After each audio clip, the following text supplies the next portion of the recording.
Assalamualaikum warahmatullahi wabarakatuh. Apa kabar anak-anak? Hari ini sehat bukan? Alhamdulillah.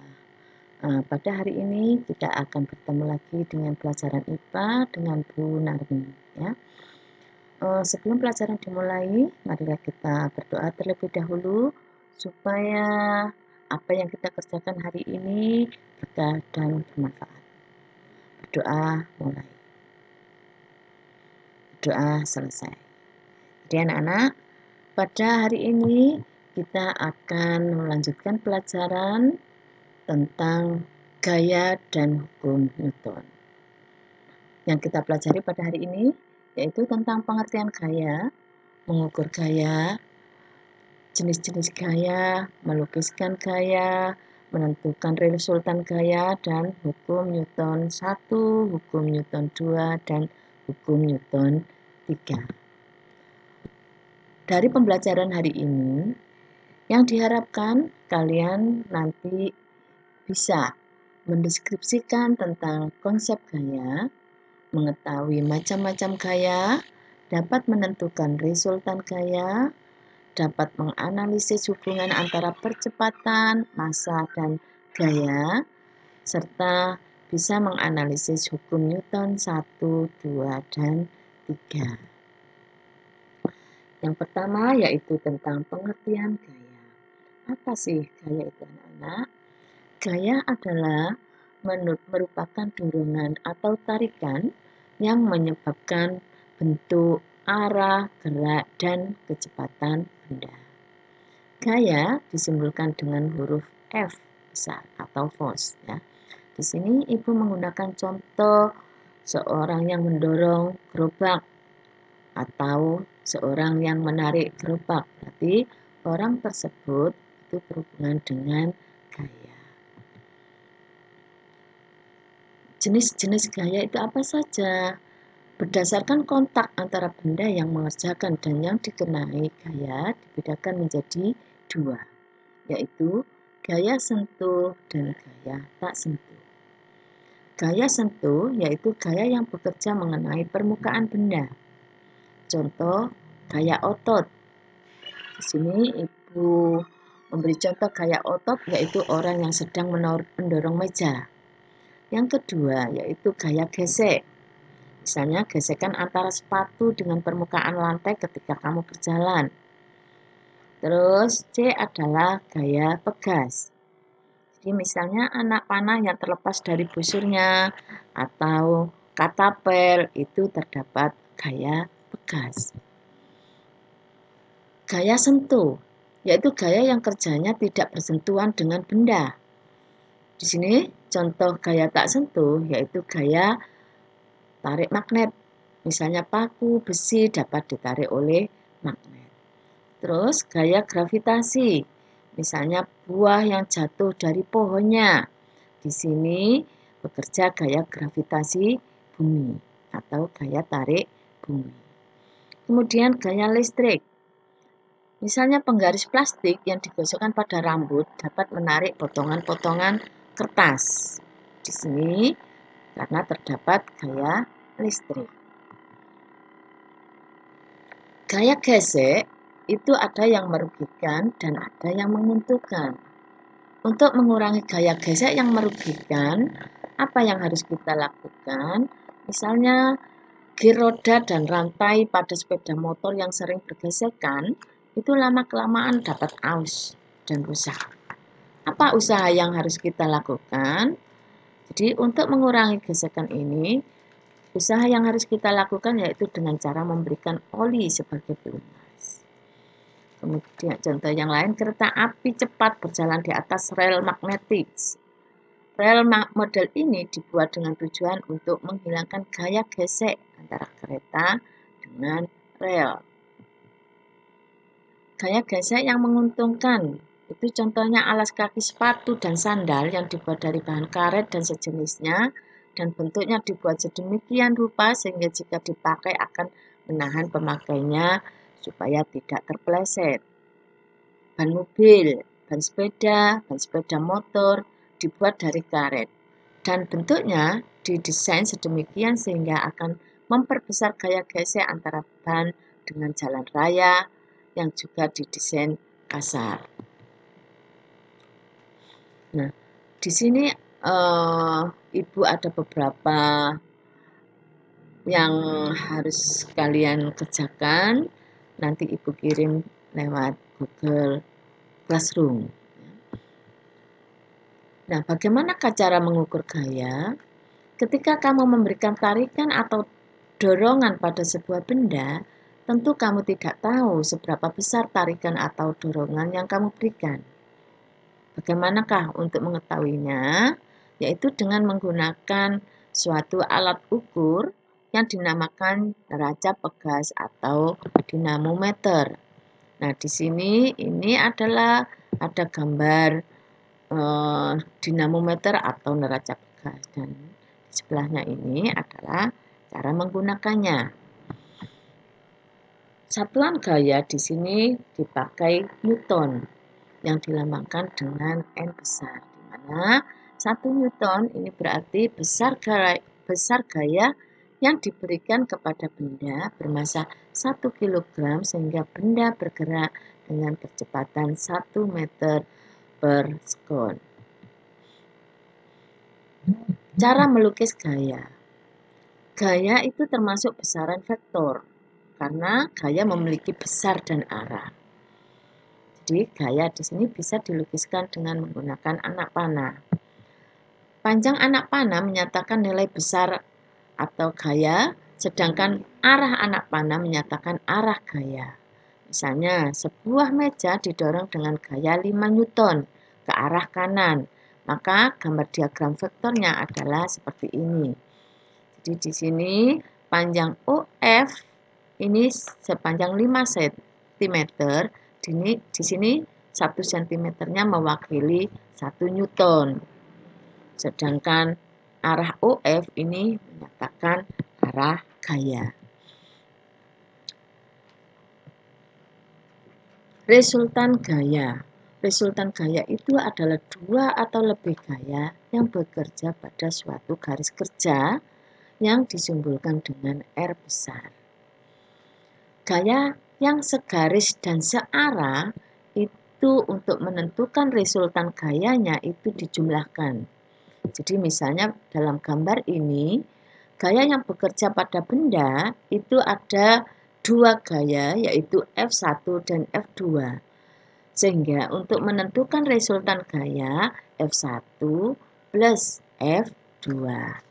Sedangkan apabila gaya yang segaris itu berlawanan arah, maka resultan gayanya dikurangi. Contoh pada gambar ini, gaya yang bekerja pada benda itu ada 2 gaya, di mana arahnya berbeda. F1 ke arah kanan, sedangkan F2-nya ke arah kiri. Maka, untuk menentukan resultan gayanya, itu adalah F1 dikurang F2. Atau, gaya yang lebih besar dikurangi gaya yang lebih kecil. Nah, di sini bisa diartikan bahwa gaya yang bekerja dengan arah yang sama akan saling menguatkan, dan gaya yang bekerja dengan arah yang berlawanan akan saling melemahkan. Jadi, dalam contoh sehari-hari, jika kamu tidak sanggup untuk mendorong lemari pakaian yang akan kamu pindahkan, tentunya kamu akan minta bantuan orang lain, bukan? Untuk mendorong dari arah yang sama. Dengan begitu, lemari akan terasa lebih ringan. Tapi, bila kamu dan temanmu mendorong dari arah yang berlawanan, maka lemari akan terasa lebih berat. Keseluruhan gaya yang diberikan pada suatu benda dapat diganti dengan sebuah gaya, itu yang disebut dengan resultan gaya. Jadi, resultan gaya merupakan besaran vektor. Arahnya adalah arah dari sebuah gaya yang nilainya lebih besar dari gaya yang lainnya. Di sini Ibu memberi contoh sebuah meja didorong oleh 3 orang anak, yaitu Rudi dengan besar 10 Newton, Iwan 50 Newton, dan Ardi 40 Newton. Jadi di sini arah gayanya searah. 10 Newton, 50 Newton, dan 40 Newton. Jadi di sini apabila dijumlahkan, maka jumlahnya adalah 10 ditambah 50 dan ditambah 40 sama dengan 100 Newton. Kesetimbangan. Menjumlahkan dua buah gaya yang saling berlawanan arah adalah dengan cara mengurangkan besar kedua gaya tersebut. Bagaimanakah jika besar kedua gaya itu sama? Berapakah resultannya? Apakah akibatnya terhadap benda? Nah, di sini kalau misalnya gaya yang diberikan berlawanan arah dan jumlahnya sama, maka resultan gayanya akan sama dengan 0. Berarti benda tersebut akan diam karena resultan gayanya sama dengan 0. Nah, keadaan ini disebut benda berada dalam keadaan kesetimbangan. Jadi, suatu benda dikatakan setimbang apabila resultan gaya yang bekerja pada benda tersebut sama dengan 0. Perbedaan antara massa dan berat. Massa itu besarnya diperoleh dengan cara menentukan massa benda menggunakan neraca. Sedangkan berat benda itu ada dipengaruhi oleh gaya gravitasi. Jadi berat benda itu bergantung pada massa dan percepatan gravitasi. Di sini bisa disimpulkan, bisa dirumuskan W sama dengan M kali G. W adalah berat benda dengan satuan Newton, M adalah massa benda dengan satuan kilogram, G adalah gaya gravitasi bumi dengan satuan meter per S kuadrat atau meter per detik kuadrat. Kita lanjutkan pada hukum Newton 1. Bunyi hukum Newton 1 adalah jika resultan gaya yang bekerja pada benda yang sama dengan 0, maka benda yang mula-mula diam akan tetap diam. Benda yang mula-mula bergerak lurus beraturan akan tetap lurus beraturan dengan kecepatan tetap. Nah, di sini Ibu memberi contoh. Di sini ada sebuah mobil itu mengangkut sebuah benda, kemudian menabrak sebuah batu. Nah, semula benda tersebut bergerak, maka cenderung untuk tetap bergerak. Ini adalah tentang hukum Newton 1. Sedangkan hukum Newton 2 berbunyi, percepatan dari suatu benda akan sebanding dengan jumlah gaya atau resultan gaya yang bekerja pada benda tersebut dan berbanding terbalik dengan massanya. Di sini bisa disimpulkan atau dirumuskan F sama dengan M kali A, di mana F-nya adalah gaya dengan satuan Newton, M adalah massa benda dengan satuan kilogram, A adalah percepatan dengan satuan meter per detik kuadrat. Jadi di sini percepatannya adalah bertambahnya kecepatan benda secara teratur. Faktor yang mempengaruhi kecepatan benda adalah massa dan gaya. Hukum Newton 3. Jika suatu benda memberikan gaya pada benda lain, maka benda yang dikenai gaya akan memberikan gaya yang besarnya sama dengan gaya yang diterima dari benda pertama, tetapi arahnya berlawanan. Ini disebut dengan hukum aksi reaksi. Nah, di sini misalnya orang mendorong tembok, maka di sini tembok akan memberikan reaksi yang berlawanan dengan arah dengan orang yang mendorong tembok. Contoh soal, misalnya ada 5 kg benda, ini bekerja gaya pertama sebesar 20 Newton, gaya kedua beserta bekerja yang gaya kedua itu bekerja 10 Newton. Tentukan percepatannya. Jadi di sini karena gayanya itu searah, maka bisa dijumlahkan. Jadi di sini 20 ditambah 10 sama dengan 30 Newton. Dan masanya 5 kg, sehingga kita dapat mencari percepatannya adalah F per M sama dengan 30 dibagi 5 sama dengan 6 meter per detik kuadrat. Nah, ini contoh soal yang kedua. Ada sebuah gaya yang bekerja pada benda, ada 3 gaya, 10 Newton, 15 Newton, dan 5 Newton.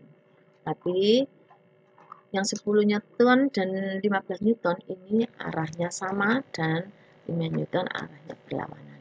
Jadi di sini untuk menentukan resultan gayanya sama dengan F1 ditambah F2 dikurangi F3. F1-nya itu 10 Newton ditambah 15 Newton dikurangi 5 Newton. Sehingga besar resultan gayanya sama dengan 20 Newton.